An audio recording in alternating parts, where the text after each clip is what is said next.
Let's get ourselves in towards our very first draft of the M1 World Championship. Yes, let's get our hands a little bit dirty here, and let's see how these teams kind of want to play it out, because you can tell a lot from teams, especially the group stages when they played best-of-3 series, through their picks and bans. It kind of gives you an idea of where they want to direct their composition and how they kind of want to play the game. That's right, and of course, starting off, there are so many possibilities that they could actually go for. They could actually ban off popular fighters like Xborg, or even take out pesky marksman coming in from the back as well, which will be the Kimmy. But then again, Kufra has always been that really solid frontline or support that they could possibly bring into the table. The Tyrant's Rage and the bouncing ball, of course, causing heavy disruption. They don't want to deal with that at all from Evos SG. Yeah, what's great about the Kufra here is that it kind of opens up options, especially when it comes to counter picks. Like Kufra, yes, is absolute monster, great at setups,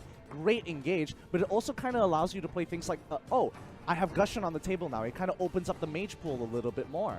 That's pretty much true, but then again, we also see that Gushing has fallen off the radar for a little bit, but then again, we also know that the MPL Indonesia side really favors the Gushing, so maybe this will be that heavy contest between the two of them. Same goes to Chao, same goes to Kaya, as well as Ground, but maybe they might just want to let loose some of all these picks. So Kimmy is still up there, and let's see whether or not Evos SG will be taken off the table, and instead they will ban off that high loss. Looks like a high priority on a lot of these tanks here. I mean, high loss recently, after the patches, has been getting so good with the Revitalize as well. He's just becoming this unstoppable monster. And I think RRQ, great response, getting rid of the Grok as well. First pick going over to Evos here.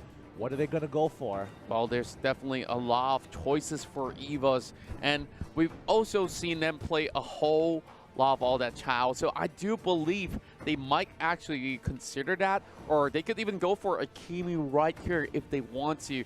True. I'm thinking more on the lines of Esmeralda, because again, there's not a lot of things that could stop it. Franco is still on the table. But it's really iffy here. It's really iffy when you have Kaja on the table. It's like, oh, the utility is just so good. Even if you pick Esmeralda, one Divine Judgment is enough to lock her down. That's right. The Divine Judgment would be good enough for them to actually get that sort of a head start that they're looking for. And now it's RRQ's turn to make a move.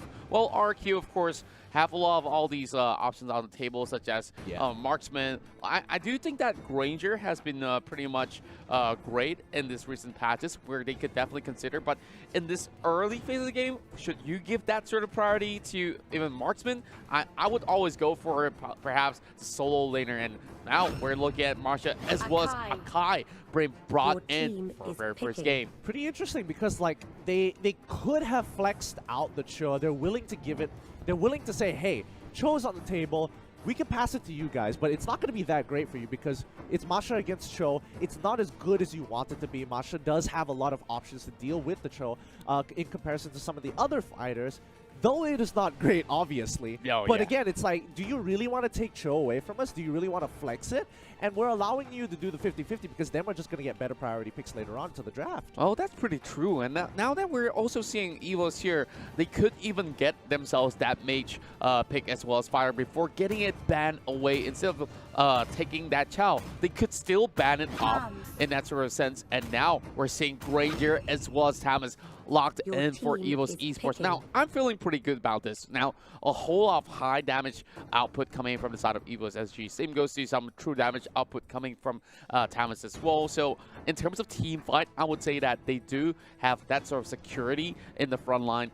And I'm not sure what will they actually bring in much later on, and this is going to force RRQ to pick up the marksman before getting that secondary option. Yeah, and the best part about Kimmy is that she can be flexed into those roles. She can play your mage role, or she can be put into your regular 80 carry sort of, depending on the build you want to go for. I think that's the big definition here. But coming into the second picks and bans, it's going to be important because each side is lacking is lacking a strong frontline tank. Akai, yes, he can tank. He's got a great passive, but more importantly, he's a playmaker. He's looking to make the plays. He's not looking to peel, and that's why you have to have a secondary tank on top of him to kind of be that frontline, being like, hey, stay away from my backline. I'm going to try and create space. That's right, and I do believe that Akai is going to play a real vital role for RRQ, especially when it comes to team fights. That Hurricane Dance, if you can pin somebody right on the wall, that could be pretty much a free takedown for RRQ, and Lunox is going to be eliminated on that third ban of Evos SG. Now, what do you feel about Lunox here? Because I feel like Lunox, of course, is not as strong as those previous patches where she could just easily run rampant and easily get out of those team fights. But now we're seeing two of these mage bans. So now for RRQ, they still have a lot of options on the table, and what will they go for? I mean, Esmeralda is on the table here. Do they really want to go for it is a bigger question. Like, RRQ have an option because Kimmy is being flexed. You could see where it's like, okay, I could go for a really strong mage here that could get locked down, or I could just lock in my tank and kind of sit and wait on this. Because again, Evos Esports, they can't double mage right here. If they double mage, they kind of just completely give up on their team composition at that point. Oh, yes, indeed. And it's going to be pretty tough. Now, I'm looking at a Lolita pick coming from the side of RQ, which was great.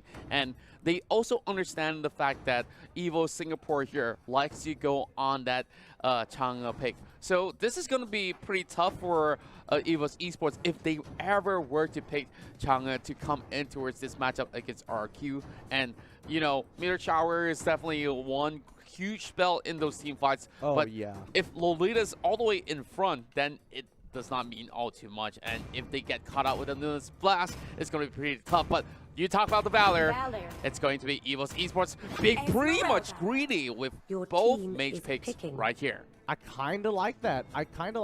And though the mage picks, I completely forgot about the Valir at this point in time. Yeah, he's going to be put into that support role. He deals a lot of damage, has a lot of disruption. The pushback is absolutely great. The moment he hits level 4, I mean, he's almost guaranteed first blood even in certain situations. Great wave clear, everything you want in a support, just that he doesn't have a very large health total. Well, I would certainly agree with that, but I really don't like the fact that Evos Esports, they don't really have a proper tank per se, other than, you know, Esmeralda as well as Kaya as the frontliner. And if RRQ here gets themselves pretty much all ramped up with those early leads of the game, then I would say the side of Evos SG will possibly be in pretty deep trouble. Agreed. I definitely agree there. I think a lot of work needs to be done by both Kaya as well as the Valir to kind of set the pace of the game. The tempo needs to be controlled for the side of Evos Esports, but let's just see how RRQ kind of wants to play this out, because they have to play this until level 4, and that's when they need to capitalize. That's right, and of course, that final pick of the Gorge is something that is a stroke of genius as well, just in case if they were to commit in that 5v5 situation. So it's going to be pretty much a great move for RRQ, and I'm having my eyes set on that Masha pick as well. Masha, of course, in MPL MYSG was like a 50-50 sort of win rate. Yeah. So I'm not too sure, but I've seen some great games come from MPL Indonesia with Masha split pushing, doing so much with that damage. And of course, it's really dependent on the sort of build that they go in for as well. But Masha has been pretty much tough to deal against. As she pops in that life recovery, she could just easily get back to 100%. Yeah, but that's the thing. When you give someone like Thamos, we put Thamos on the table. Now Masha has an option where it's like, oh, I can't really fight 1v1 as good as I want to. So that kind of puts you in a controlled situation. She really has to be efficient with a lot of that wave pushing. That's right. And of course, they really got to find a way to actually stop Masha before she even snowballs in towards that late game monster, while Thamos is going to be doing exactly the same in that sort of sense, but at least Thamos does have a little bit of that mobility to escape in that sort of situation. And we're also thinking about all these sort of the spells that all these professional players will be pulling off. You talk about Revitalize, of course, there's a lot going on with those teleportations in towards this match, but now, of course, you guys are excited, so are we, as we'll head into our very first matchup, Evos Singapore versus RRQ. Smash them. Now, looking at the lane assignments, it's looking pretty standard for now. Masha is going to be the top side, and Thamos should meet them very basic fan. They're trying to make sure, okay, no early invades, no shenanigans like this. And JPL, he just needs to keep control over the wave, put enough harassment in to kind of force them into situations where it's like, okay, you can't go for the rotation, and I won't let you because I have vision. That's right, and now we're looking at Tuturu already clearing out the wave on the bottom side, and both sides are playing it relatively safely. They're not really going in for those aggressive invades that we've already seen them pretty well known for. But speaking of that, Evos Esports, they're starting things off pretty much on a high tempo over on the top side. Sin will be facing off against Soul. Oh, look at that burst damage. It immediately forces some moves, and RRQ Sin is forced to pull off that flicker. Yeah, really, really quick. It's really interesting what RRQ did here. They basically use Masha as a meat shield so that the tank as well as the mage doesn't take a lot of damage. In response, really well done here. Oh, the rest of the team's actually going on too. Vin is actually in quite a bit of trouble. He's taking quite a lot, but they have to kind of peel back. He's so little, too late. JPL has to pull back quickly. Dashes right on out of there. IamJungle finally responds in time. He is level 4. Oh dear, Bambi, not going to catch anybody with a Star Moon Fall. They're going to back away. Oh, they really have to back off. Look at them. They're only level 2, and IamJungle is going to fight back in a little bit more. So possibly going to escape, and he's going to be forced with that flicker as that bubble almost hits him right behind him. And now JPL. I really like the name change, so of course it confuses a little bit right there. But now look at the goal standings here. It's only about 200 gold in favor of RRQ. Huh. Looks like there's only one arrival in this game. Okay, pretty interesting, pretty interesting. But yeah, I think Soul has done a really good job there controlling that top side, making sure Masha doesn't get too ahead and forcing out battle spells because she isn't managing that health total. That's right. Of course, we're seeing a lot of arrivals being played out in the previous matches in the MPL, but now starting off with only one here is still going to be pretty much vital, but we're seeing some challenges inside of the turtle pit here, as this will be first blood in the hands of RRQ, as the guard will be able to take one down. But Liam already on the forefront here, forces the flicker away from Ace, and now JPL has his Divine Judgment, but what can he do when he's all alone? Yeah, there's just no follow-up right now. He can't really go in. A great catch coming in from RRQ, especially nailing a priority target like Oh Dear Bambi on that Esmeralda. Nicely done. Like, Oh Dear Bambi definitely disrespected a little walking up there. Oh, yes, indeed. And now we're seeing JPL, of course, just checking on all these brush, making sure that every single one of these corners are going to be checked instead of getting themselves into trouble. But look at JPL, he was forced the Divine Judgment. That's an easy kill for Evos SG. Great setup. I mean, I don't know whether or not I think Potato should have been able to land the ultimate there without any issues, but you know, just in case, kind of Divine Judgment just to add a little bit more salt to the wound. Oh, that's right. And of course, giving the kill over on the Granger is going to be pretty much vital. But look at Vin, he's walking into a trap, but instead JPL almost get caught as well. Here comes the backup coming from Liam as well, trying to get in with that Hurricane Dash, pinning him across the wall, pushing it into his Tuturu as well, and this will be yet another kill falling in the hands of Tuturu. Great plays coming in from RRQ there. Evos Esports is in a little bit of trouble. They are giving a little bit too much space for RRQ to kind of play with here. They're putting themselves very vulnerable. Now ball lane, give it up. Blast is already put. Ace is in trouble. Gets locked down instantaneously. The moment IamJungle has his ultimate, he will go for another kill. Granger goes down too as the rest of RRQ backs away. What a clean dive. Did you just see all three of these ultimates being utilized at the same time? And I just love how RRQ is sieging right now. And immediately, they secure yet another one. He should not even be anywhere close as JPL will falter. But back into the top lane here. Soul versus Sid. Yeah, he's doing a great job maintaining Masha's life at, you know, that 1 bar instead of maximum of 3, just to make sure that he's always in threat for his life. If he walks up too far, he's going to get punished. But that's again, right. RRQ, the rest of the team is doing such a good job. On the opposite side of the map, they took Turtle, taking buffs, and now the big question is, can they break that top and mid? Well, it should be pretty much a good rotation to take that one tower down. It shouldn't be too much of a hassle. As we look at the goal graph here, it's slowly, of course, heavily favoring on RRQ, if I must correct myself right there. But Evos Esports looking for a little bit of leeway here to catch out some of the stray members of RRQ. Now, Tuturu is going to soak in a little bit of that sort of poke, but it shouldn't mean too much. Maximum charge already landing on Jiao PL. Of course, a little update on that name. But top side. It might just be a flank coming from RRQ. Yeah, they're doing a really good job. RRQ is just keeping tabs on exactly where they are, making sure they don't have any options. They go for the initial stun here, switching over to Sin. He has to back away while they invade. I'm not sure whether they stole away the buff, but we're just going to have to wait and see. But Sin, he's just trying to maintain his space, and the rest of Evos is making sure he is at 1 life bar. Yeah, I'm pretty sure that Sin should have no issues at all to deal with these members, but when the Divine Judgment hits, it might just spell doom for them. But of course, Vin here will be able to take the second tower for RRQ.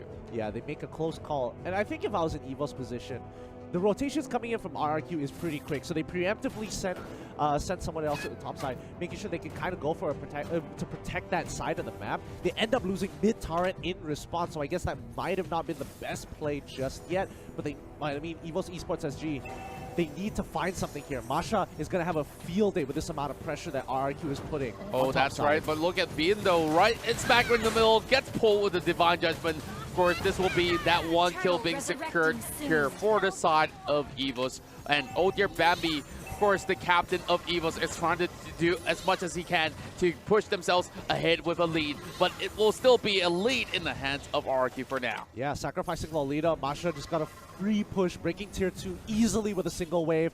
You have to give her respect. Oh, wait, Liam, he's going for the arrival. Where is he going? To the top side of the map to kind of defend it and get a little bit more damage into that turret. But I think the rest of the team just wants to keep control over this turtle. Oh, yeah. I felt like it was an unnecessary arrival, if you really want to ask me in that sort of sense. We are having a one-on-one battle inside the jungle here as Soul goes in for the chase. And Sin is just running away. And that will be a flicker here committed by Soul. But instead, he gets placed around. And now that kill will definitely be in the hands of Soul. Nicely done. I mean, Evos, as she realized that, okay, their 4 is a lot stronger. We can only do so much here. We're not going to give Turtle away. We're going to deal with your other win condition, making sure that, oh no, Jambiel might be in trouble. He takes a lot of damage from that charge, but they don't capitalize on it just yet. I don't think Gordon has his ultimate. He used it earlier in the mid lane, so they don't have that kill pressure anymore. Oh, that's right. And of course, for Evos Esports, they are just making sure that they stay as a unit over on the mid side as well. And they are just trying to raid inside. And look at Soul. He invaded the wrong territory, and he gets caught out. I felt like that should not happen at all, especially in a World Championship sort of phase here where, you know, you are not really facing against mid-tier teams. These are top-tier teams from all over the world, and RRQ will punish them for their mistakes. Exactly. These guys, I mean, again, you mentioned top-tier teams. You cannot disrespect them.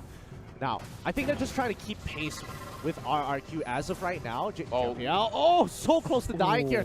The maximum charge. Is it going to land? Oh, just short. Just short. My goodness. Oh, that was really close. But now RRQ will claim yet another tower on the top side as well. Looking for JPL. But there's nothing much that Evos SG can do but to fall back. Now the next aim will possibly be the mid lane as well, as we see Vin already on the forefront here. Soul needs to make a move, but that Lolita is not allowing any members to go past. They need to make something happen here. The play can't be made. Ace can't seem to get into the fight without that Numenor boss just completely shutting him off. So they're looking for an opportunity to go in here. Oh, this is a little sketchy coming in from Soul as well as Bambi here, but it doesn't look like RQ want to pounce on it just yet. They're just kind of waiting for a mistake to be made by Evos first. Yeah, they have absolute control inside the jungle, and now we're looking at Ben here bringing one of these members to 50%. JPL have to fall back, and here comes Bambi trying to steal the buff away, and of course Liam here will be eyeing out if whether or not will they be opposite, and if they do cross the line, that will be a hurricane dance ready to blow them back in towards the territories of RRQ. Queen's wings bought by Soul. Sin just got his corrosive sight, so there is no running from him, but he will be able to solo every objective, but a mid-fight actually breaks out. Evos Esports are trying to turn this around, but they can't. They're just locked into place. Soul goes down as well. They knew they needed to defend Lord, but oh dear Bambi, he's kind of chilling out right here. Sin's in trouble. The rest of the team calls it, collapses straight on top of him. Let's have a replay one more time. And look at them go. RRQ had the perfect setup, and of course, just in the blink of an eye, we're seeing even the Lord falling in the hands of RRQ. What a clean performance that we're seeing from RRQ so far. And slowly, it might just touch that 10K goal lead mark. Yeah, it's not looking good for Evos SG here. They don't exactly have a lot of playmakers in their sides besides JLPL. And right now, he's being shut down very hard. Like, he's getting hit by a lot of abilities that should not be landing. This is what I was talking about when we started the draft, and I talked about the side of Evos SG not really having a reliable tank if they do fall in the early phase of the game. And now they're dealing with the same trouble, and the Lord is already knocking on their doors, trying to crush the mid lane tower, and RRQ is just waiting for another viable mistake. But look at Jalpiel though, he's in position, he's still waiting, and oh, that Gord! Oh my goodness, he gets cut out! Ooh, they pull backwards. Good disengage. He still has the flicker, but now they're still going to get an inhibitor turret on the top side of the map. They're playing it slow, but RRQ know that they are in control. They can take one more inhibitor down, and yes, they do. They're breaking everything. They're slowly collapsing down onto Evos SG's economy. That's right, and of course, we have Akai also buying that immortality, which means it's going to be even harder for the members of Evos. But look at that go.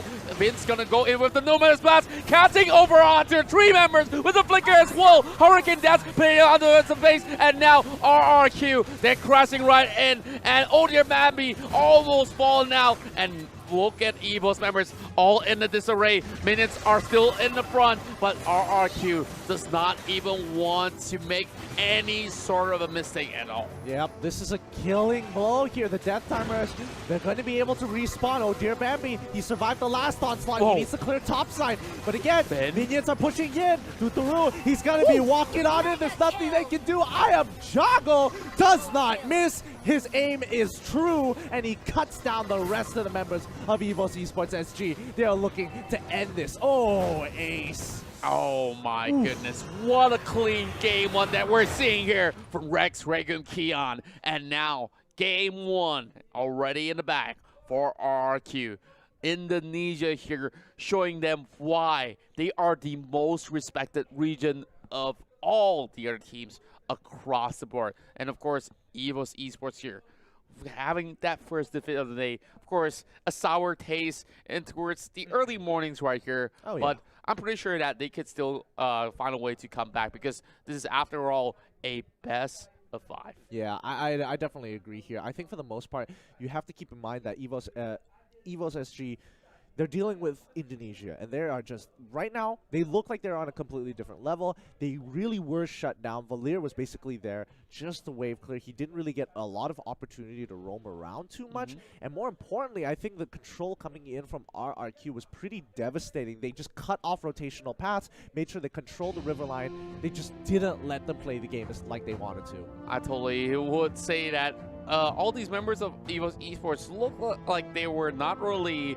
all too ready for what's in store for them. As we saw, a couple of these members get caught out in between. Of course, MVP here will definitely be Tuturu. He has not fallen a single time. Same goes to I'm Jago, coming pretty close a second if you were to ask me as well. But members of Evos, I felt like their strength is in team fights, and they can't really seem to really commit to doing exactly just that. And see, that's the thing. They don't have, they've got linear playmakers. JPL, you give him something like Cho, he has more options to attack the team in different areas. But when you have something like Kaja, he just goes in, locks one person, pulls back out. It gives